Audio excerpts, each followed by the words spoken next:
ایک ایسی لڑکی جو لاکھوں دلوں کی دھڑکن تھی، جس کی ویڈیوز پر ملینز ویوز آتے تھے، جو ٹرینڈنگ میں رہتی تھی، آج وہ خاموش ہے قبر کے اندر۔ میں بات کر رہا ہوں ثنا یوسف کے بارے میں، اور میں بات کرنا چاہ رہا ہوں اپنے تمام بہن اور بھائیوں سے۔ اللہ کرے کہ میری بات سے آپ لوگوں کو فائدہ ہو۔ مکمل ویڈیو ضرور دیکھیے، شیئر کرے اور عبرت حاصل کرے۔ ثنا یوسف کی کہانی آج بھی زندہ لوگوں کے لیے ایک بہت بڑا سبق ہے۔ ثنا یوسف اب اس دنیا میں نہیں رہی۔ مرنے کے چند دن بعد ہی 5 لاکھ سے زیادہ فالوورز، کروڑوں لائکس اور ہر طرف ویڈیو کا سیلاب۔ جس لڑکی کو کل تک لوگ صرف اس کی ویڈیوز میں دیکھتے تھے، آج وہ قبر میں جا چکی ہے، لیکن لوگ اب بھی اس سے فائدہ اٹھا رہے ہیں۔ اس کے نام پر ویوز کما رہے ہیں، فالوورز بڑھا رہے ہیں، اور اس کے نام نہاد دوست جو کبھی ساتھ میں ویڈیوز بناتے تھے، آج اس کی پرانی ویڈیوز لگا کر ملین میں ویوز اور شہرت سمیٹ رہے ہیں۔ اور قاتل کوئی دشمن نہیں تھا،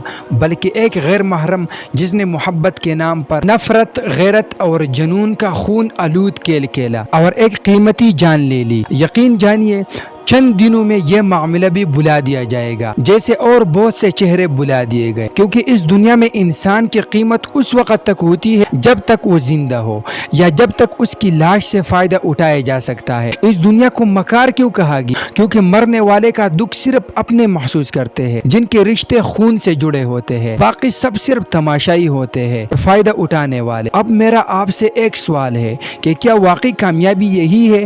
فالوورز، ویوز، شہرت؟ اگر یہ سب کامیابی ہوتی تو ثنا یوسف آج زندہ ہوتی، وہ انجام نہ دیکھتی جو اسے ملا۔ آپ خود سوچئے اور فرض کریں کہ اگر اللہ تعالیٰ ثنا یوسف کو دوبارہ زندگی دے دے تو وہ دوبارہ ایسی زندگی گزارے گی؟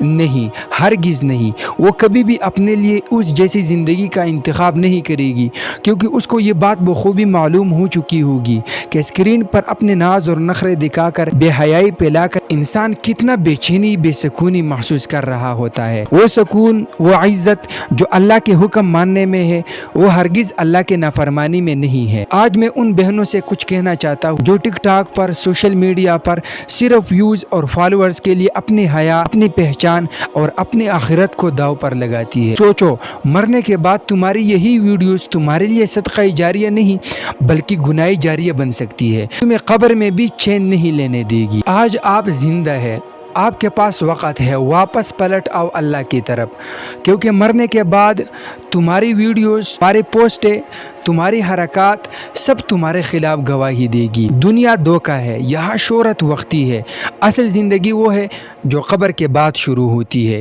کامیاب وہی ہے جس کے اعمال اس کے ساتھ جائے، نہ کہ ویوز، نہ لائکس، نہ فالوورز۔ لہٰذا میری جتنی بہنیں ٹک ٹاک پر ویڈیوز بنا رہی ہے، خدا را میری باتوں پہ ضرور سوچنا۔